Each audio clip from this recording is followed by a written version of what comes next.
now that it's finally the end of 2025, it is time to discuss my top 10 favorite books of the year. Now, I have a mix of classics, nonfiction, and fiction as well.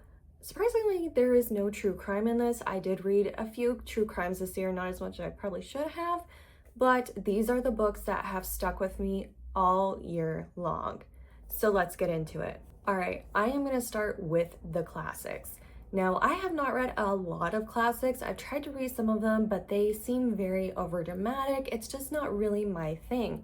I feel like they're very drawn out. Some of them can be very, very hard for me to read and understand them, but this book I easily understood and I absolutely loved the writing of it. Jane Eyre by Charlotte Brontë. This is my one and only book that I have read by her or any of the Brontë sisters, but this was a very good introduction book. I was not expecting to love this book so much. This is a big, thick book. Now, this is about a young woman named Jane who did not have the best upbringing, and then she becomes a governess for this very, very wealthy family. And she finds out that this family has quite a few secrets, specifically the dad. And so it's about her being a governess to the kids and kind of falling in love with the man of the house. But finds out that one of his secrets is a really, really big secret for her. Now, after reading this book, I did some research because I really wanted to know more about the Brontë sisters. Now, Charlotte Brontë, what I thought was very interesting that Jane Eyre, her upbringing was very, very similar to Charlotte Bronte's, where they grew up in poverty, didn't really have parents around, and so Jane Eyre's upbringing was very similar to that. So I'm pretty sure I know where Charlotte Brontë probably got that inspiration from. Now, like I said, this book is not overdramatic. It is very easy to read, and it is such a beautiful story. I feel like I lived like 10 lifetimes while reading this book. I absolutely loved every minute of this, and it will be with me forever. So definitely highly recommend this one. Now, if you thought Jane Eyre was a thick book, this next classic is gonna up it. Kristin Lavransdatter by Sigrid Undset. Now, this behemoth is about 1,000 pages, and it follows Kristin Lavransdatter through her entire life from the moment she was born until her death. Now, this book is 1,000 pages, but the author brings you on such an incredible journey.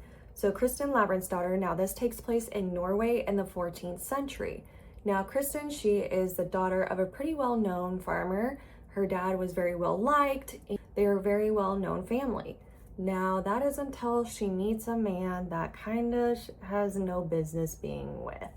He didn't really have a lot of prospects, didn't have a whole lot going for him, but she absolutely had to have him. And boy, oh boy, did that start a very tumultuous marriage. There was so much that she went through while being married to this man. She also gave birth to plenty of sons, and about them growing up and how she was raising them, and just the beautiful journey of life, like where it was just a roller coaster all throughout it. This is definitely a slow burn book. I will admit that. So it can be kind of boring to some people, but me personally, I loved going through this journey with Kristin, and I fell in love with her as a person and just all the things that she went through throughout her life. This is such a beautiful book, and it was written so well. I absolutely loved this 1,000-page book. It took me forever to get through, but I could not put it down whenever I was reading. Oh, it is such a good book. So I highly recommend this book. I'm absolutely surprised that I have never heard of anyone talk about this book. I just found this on Goodreads, just kind of randomly. I'm like, this sounds kind of cool because I'm kind of into Vikings. And I just stumbled upon this and I was like, I have to read it. And then when it came in the mail, I was intimidated by it. But I love this book so much. It's going to stay with me for a very long time. Now we're going to get into nonfiction. Now, this next book, I'm going to give a little bit of a warning. This book is not going to be for everybody. It is a different type of book. Unnatural Causes. Now, learning about the body doesn't gross me out, but if it grosses you out, I would not recommend this book. Now, me going through college and stuff like that, I took anatomy and physiology, so I was really interested in learning a lot of this. Now, this is more of a memoir of a very famous forensic pathologist in the UK. Now, this goes through a lot of his cases, and it also kind of goes through his journey from, before he was a graduate to when he was working, And I really liked the cases that he picked out to talk about. And he does talk about some very infamous autopsies, such as Princess Diana. And I just thought his perspective on a lot of things was like very interesting, and his thought process, and when he's trying to solve what happened to these people. I just thought he did a very good job on the cases that he spoke about. And I could not put this book down. It was so incredibly interesting to me, and he did so well. And when I was a little nervous when I picked up this book, because I was like, if he uses a lot of like doctoral type of language, I may not be able to know everything. But this book, you don't need to know. He goes into details about a lot of things, and I love that he did not make me feel ignorant while reading this. He explained everything perfectly. I highly recommend this book. So if you like macabre subjects, you might like this book. Now we are completely switching gears on this to a completely different type of nonfiction. This is much more of an actual memoir. I Am Malala. I had heard about this book so many times over the years, and I finally found it at a used bookstore, and I picked it up, and oh my goodness, this book just, it hit me deep. So this is about Malala in Pakistan, and I love that she gives the background on Pakistan, what it was like before the Taliban took over. Now, she is the daughter of a local school teacher. She believes in not only women's rights, but also the rights to be educated. And so her, along with her father, spoke out about being educated because the Taliban took over and she was not supposed to be in school anymore, but her and her friends rebelled. And she became a target for the Taliban, which is absolutely crazy because she was 16 years old at the time. And she was one day shot on her way to school. And she survived, obviously, to tell her story. And it's absolutely incredible after this happens to her, how she still finds the light in life and how she moves on and still continues to fight for rights. This is a beautiful story. Very powerful, very impactful. I mean, I just absolutely loved this book, and I couldn't get enough of it. I mean, she sounds like such an interesting person, very smart, and just, I love that she still is not afraid to speak and to speak up for women and children's rights in Pakistan and just all over the world. She is an incredible human being, for sure. We're still talking about nonfiction, but we're gonna switch gears kind of a little bit to the Tudor period. So this year I kind of went through a Tudor phase. I watched the TV series on Netflix and I kind of became addicted to it. So I read quite a few of them, but this is the book that stuck out to me the most. And this was recommended by another friend. Now this is Young, Damned, and Fair by Gareth Russell. What I loved about this book the most was that the author took the time to explain things, but not over-explain. It wasn't like reading a history book, it was like reading a story. So it was easier to digest. It was easier to follow along, keep up with who was who. So this is about Catherine Howard, which was King Henry VIII's fifth wife, and the second one to be executed by him. Well, by his order to be executed. Now, what was really sad about her story is that she was extremely, extremely young. She was only probably about 15 to 17 years old when she started dating King Henry VIII. And how he set her eyes on her and how she was swooned. But unfortunately, her past came back to haunt her because she was very promiscuous growing up. And unfortunately, that past catches up to her. Now, if you know anything about King Henry, you know he doesn't really need any good reason to execute somebody. So he executed her for being promiscuous when she was a teenager and her past catching up to her. Now, she is known for running down a hallway for her life, begging for her life to be spared. And it's just incredibly sad at how young she was when she was executed. But this story, unfortunately, there isn't a whole lot known about her early childhood. So this kind of starts like I would say early teenage years, and then obviously to the end of her life. I feel like the author did such a good job while writing this book. I absolutely loved it. I did not find this book boring at all. But if you're ever curious about the Tudor period, I highly recommend this book. Now, kind of on the similar path as far as like English monarchy, I also kind of went a little bit before the Tudor period as well, and I read Catherine. This was also recommended by somebody else, and this book I absolutely loved. This is about Catherine Swynford. Now, she's the mother of the Beaufort line, which is the line that creates the Tudors. Now, she was a mistress originally that became a wife of John of Gaunt. Now, John of Gaunt was known for having quite a few females in his life, but him and Catherine were, I guess you could say, soulmates in one way or another. She was previously married before John of Gaunt, before she ever became his mistress, and she did not really have the best first marriage, but she stuck around with John of Gaunt, even when people, hated her for it. They despised her because of her being a mistress, and because John of Gaunt was the brother of the King of England, and it was not looking very good to have this mistress that he basically displayed out in the open, had absolutely no shame. So this is about her life as a person, her first marriage, and what it was like to be with John of Gaunt and how people treated her. And then finally, when they were able to be man and wife. So this book is very tumultuous. It has a lot of things that happen in this book for Catherine, and I just feel so bad for her. But this is a great, great story. It is a much slower pace. It can be a little boring sometimes, I'm not gonna lie, but at the end, I absolutely loved it. I feel like the author did an amazing job with all the details, sticking to the point, and just made a beautiful story out of it. Again, this is kind of written like a story, so it's not like just fact after fact after fact, so it doesn't read like a history book. So this book will definitely stay with me forever as well. Now it's time to talk about nonfiction. I actually thought I was gonna have a lot more in this group, but I was surprised that I really only came up with 4 that really stuck out with me throughout the entire year. So let's get into it. This first book, I'm sure everyone is probably tired of me raving about it, but I just still love it so much. The Mercies. I actually posted a video about diving deeper into this book. Now this is about the Norway witch trials, and this is an incredible story. So this is a dual type of story where it's told by a couple of different perspectives. Now this is a little island off of Norway called Vardo. Now this one really probably had the population of about maybe 80 people, so about half, you would say probably 40 men. Well, one day a storm came through while the men were all out at sea, and it killed all the men. So what do you have left? The women and children. So now the women were left to pick up after their husbands, what they would use to do, whether it be hunting, whatever, they had to pick up that slack. And this follows a very specific woman and kind of her journey, but everyone else in the world saw this as a perfect opportunity, seeing that these women were vulnerable with no men around. This was a great time to send somebody in to kind of start a witch trial there, to bring them to Christianity. And none other than a commissioner that was known for witch trials. And he comes swooping in, and boy, oh boy, does he do some damage to these women.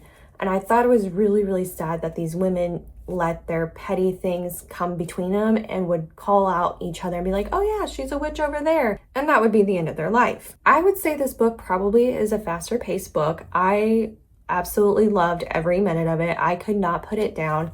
This book, I can't believe nobody else is talking about it, but this is a fantastic book. And the crazy thing is that the author, she actually writes children's stories. So this was her first debut as an adult novel. And I think she did, obviously, a fantastic job. So The Mercies, love it. Now this next book, I have actually already posted a video about diving deeper into because I just thought the story was just incredible. Pope Joan. I had never heard of this book, never heard of this woman. I had no idea about the legend behind her or anything. I found it at a library sale, and I absolutely loved it. Now, this stays pretty close to the legend of her. Now, this book takes place in the 9th century, and this is about a little girl named Joan, or at least that's eventually what her name became.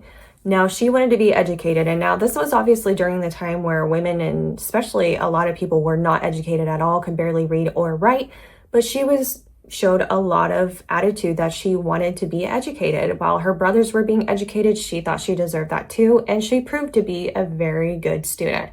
So she saw this as her guide of saying, I deserve more in life.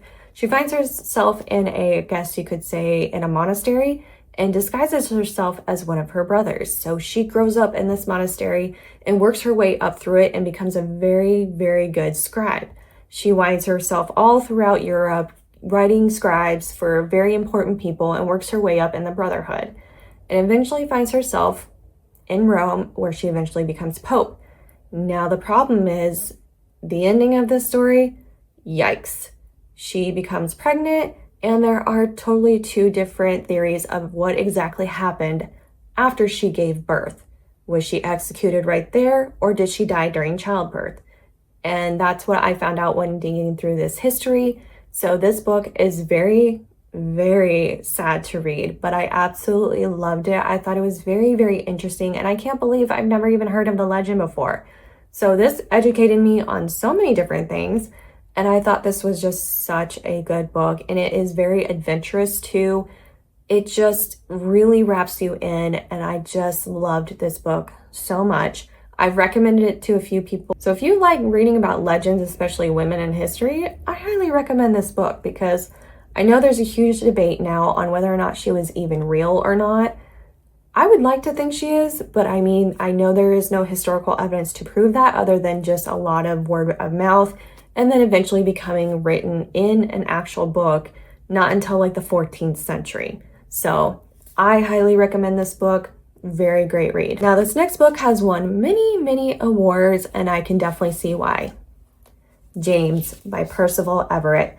I don't know why it took me this long to finally read this book, but it is absolutely amazing.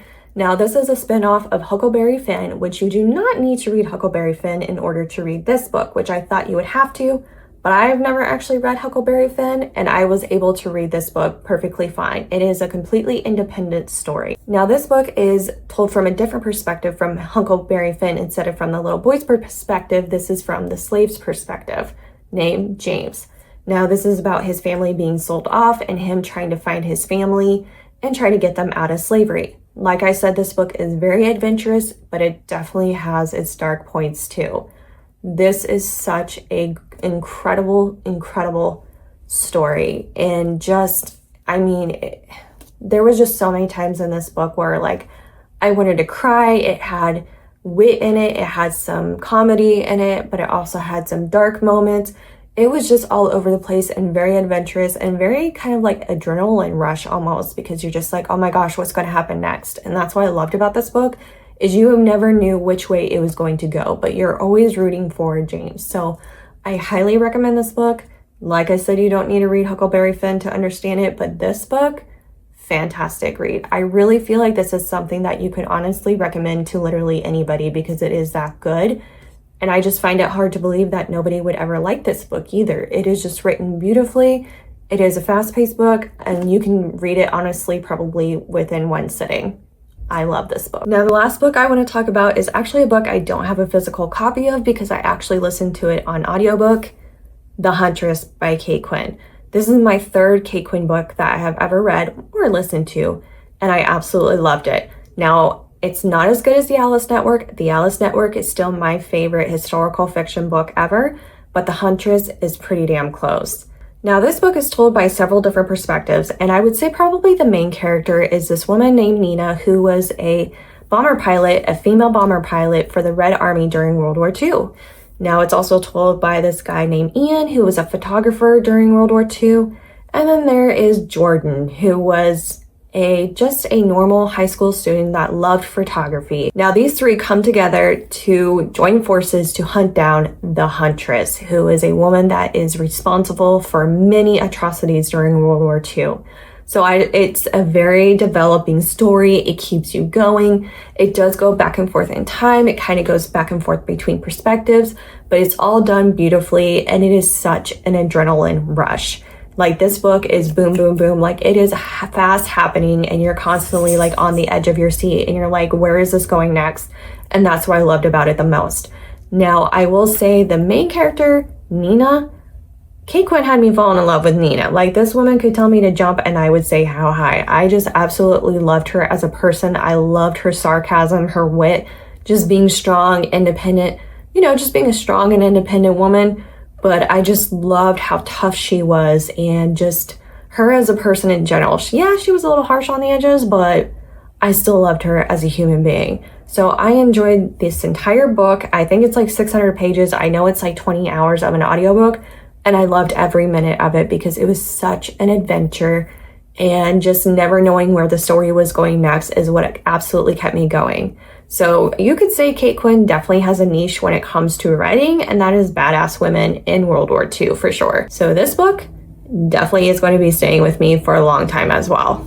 So those are all of my 2025 best books that I read. It was very, very hard to select these 10 books, but these are the ones that I feel like are going to stay with me forever, that I've thought about repeatedly after I read them, and they are just such incredible stories. And some of these are very emotional reads, and some of them are adrenaline rushes. I just feel like they're kind of all over the place. I had some very slow reads, but I had some very fast-paced books. I feel like I had read everything under the sun. Like, I feel like I had really, really tested my boundaries this year, and I have read a lot of books that were outside of my comfort zone. But these are the books that I would say will stay with me forever. But I knocked a lot of them off of my TBR list. My goal for this year was to read 70 books, and I finished the year at 79. So next year for 2026, my goal is to read 80 books. I'm hoping I can make it, and to expand my horizons a little bit more and probably try to get a little more true crime in, because obviously none of those made it to this list. So I think I'm going to try to focus on true crime next year as well, but definitely keep expanding my horizons, exploring other authors. I definitely want to read some more classics as well. So I have a lot of goals for myself in the year of 2026. So definitely comment below what your thoughts are on these books, if you've ever read them, or if you have any suggestions, and also comment what your 2026 goals are.